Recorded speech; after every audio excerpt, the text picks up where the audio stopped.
Welcome to your video team on the road as we visit Higher Voltage, where business owners go to power up their brand. Hello and welcome back to YVT on the road here at Higher Voltage 2026. I'm joined by the lovely Nikola with a K. I love it. We just had a bit of a conflab about why it's Nikola with a K. Love it. She's adopted it. It's hers. It's yours. It is mine. So Nikola, tell us who you are and what you do, my lovely. I'm Nikola Howard, Life Alchemist. I work with women business owners, and we look at the lead in your life and your business, and we transmute it into gold. Wow, lead in your life. My brain was really bad and immediately went, the thing keeping you down, like Ben, my husband. No, I'm not relationships. Oh, okay. I do metabolic health. Turn him into gold for me. Well, I could refer you to people that could help you with that. But no, I work, first of all, as a metabolic health coach, having had those sort of stuff myself. So I work with women business owners, usually ones with chronic conditions, bit of stress, bit of whatever in their lives. And we just get you back onto a firmer footing, resolve energy issues, resolve all the things that hustle culture brings. Hustle culture can get in the bin. Yeah, of course. It's made for men who have lots of Get up at 5, go to bed at 1. Yeah, well, it's made for men who have testosterone, and testosterone supports cortisol. Okay. We do not have that. So we cannot physically do that. Oh, wow, okay. So us trying to fit in with these very male, hormonally driven models leaves us, Yeah. So I've done that journey for myself. And so, of course, I then started teaching that in the world, have been for ages the UK's leading low carbohydrate and ketogenic lifestyle expert. Wow. Because, of course, any diet will work if you can stick to it forever. Yeah. Most diets you can't stick to because they starve you. Yeah. Whereas when you're eating, I like food. Yeah, when you're eating high density, really nutritious food, it's easy to do it forever. Yeah. I've been low carb since 1999.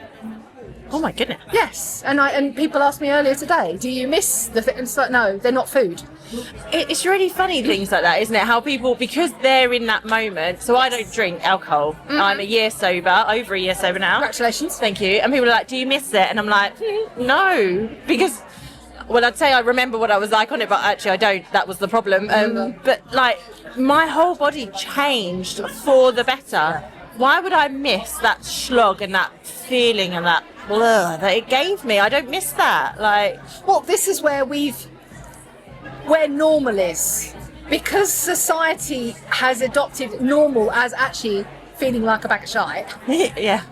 When we stop feeling like a bag of shite and realise that normal is actually vital, no brain fog, being able to have clarity of thought, being able to have action, being able to do things. Yeah. This is normal Yeah. now. This is actually what the human animal was evolved Should to be. And so, yes, every now and then I will indulge. I've had a glass of Prosecco tonight. But it's that whole, it's not a Moderation. need. Yeah. Whereas I'm the daughter of an alcoholic. Yeah. So my mum would have hoovered everything up. Whereas I, of course, got that as a food addiction, effectively. Yeah. So one of the other bits of my whole journey was developing the mindset tools. Because as I say, you can do any diet if you can stick to it. Yeah.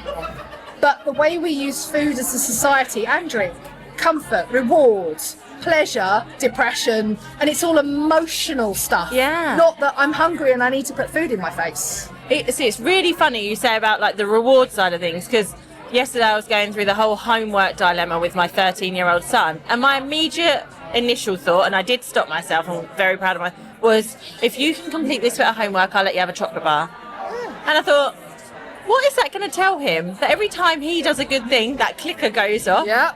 that he can have a chocolate bar. Absolutely. He can have it, and I thought, he can't learn that because he's a really good boy and I'm going to fatten him up really quickly. But then I would then say that you look for alternative treats. 'Cause Yeah. again, one of the things I talked about with clients is figure out what makes you feel happy, comforted, whatever, but isn't food. Yeah. So buy yourself a bunch of flowers, or an hour and a half in the bath, or a good book, or chilling out in front of Netflix and just watching Bridgerton. Oh God, I can't wait. You're a Bridgerton next week. Okay.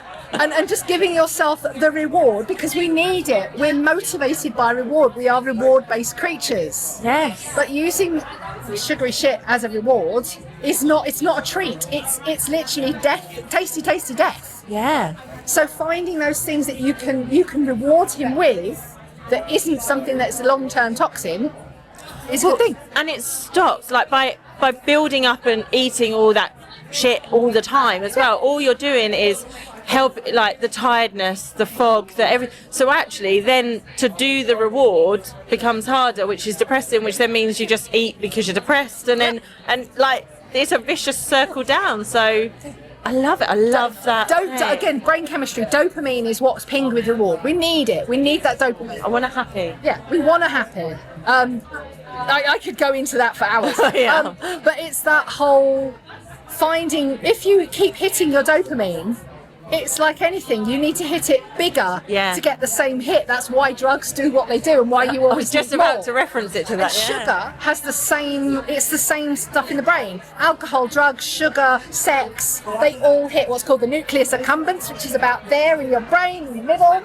That then goes, hello dopamine, and then your front bits go, ah. So finding things that you can give you. David J.P. Phillips talks about this a lot in his work, The High on Life. Slow dopamine and fast dopamine.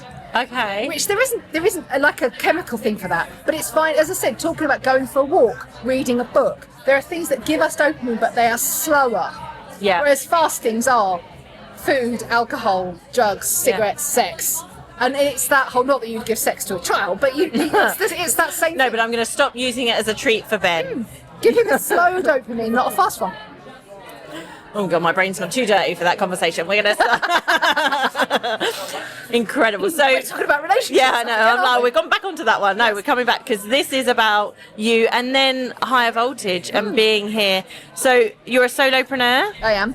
How has this helped you today? Well, I was just talking to Ben about this, where I think my takeaway from all of the wonderful pieces today, and it was again very well constructed. I'm sure loads of people have said this to you. Yeah. It really was very well thought out. Everybody links into everybody else. It all made cohesive sense. But I know for me, I've got to work on Janine's stuff. Okay. Because I know what my offers are. I'm a boat seller. My natural thing is to sell people the boat. That's not getting me customers. Yeah. So I need to develop more around journey and outcomes and results. And rationally, I know that. Right. Doing it. Yeah, but this is also part of the conversations I've had a lot here today, is that ultimately we're all our own worst clients. Oh, yes. Like, everyone says to us, oh, well, for ages they were like, where's your podcast? And we were like, I said to the world, February 24, I said to the world in a big, I'm going to do a podcast. That was February 24. I've still not done it. And this is it. It's those things, isn't it? So doing Janine's, finding your journey, getting out of the friend zone, things like that, incredible. Definitely. What is the action to help you do that? The action is I need to go and read her book, because she gave me her book, which is very lovely. Or I think I paid for it, but you know what I mean. And then actually because I know what the offers are and I know the results they give. I've just never rapid it. I've never given it a nice name, proper name. Like for ages, it was the 45-day Premier Programme. Everyone's like, what's that? Yeah. It doesn't tell me anything. And it's that whole, so getting and naming things, I'm really bad at that. But it's that whole giving it that lovely, this is your results-based name, giving the three, I've got three things effectively. I've got my structures around food, which is the HOPE protocol. My structures around what to think about food, which is your path to health. Yeah. And then because my clients, we were starting to talk about their businesses, because of course I work with business owners, and how are you doing your sustainable businesses? I then made a course, because what my strong suit is systems. I then made a course called the Flow Formula. Focus, leverage, optimize, work. There you go. Which took all the stuff about how I do business, put it into these are the 12 modules about how I do business, here you go. And so being able to then give that as a pathway, an offer ladder, which is what Teresa was talking about, being able to offer that with concreted outcomes, being able to know where people are in my ladder, I know those things are what I need to work on from here. So it is probably getting the whiteboard out of my garage. Scribble, go. Love it. Do you think you'll be back next year? I've already bought my ticket. Cool, that's great. So we're going to see you back here next year. We're going to hear about what you actioned, how far you went. We have a podcast by next year as well. Well, I have done some YouTube.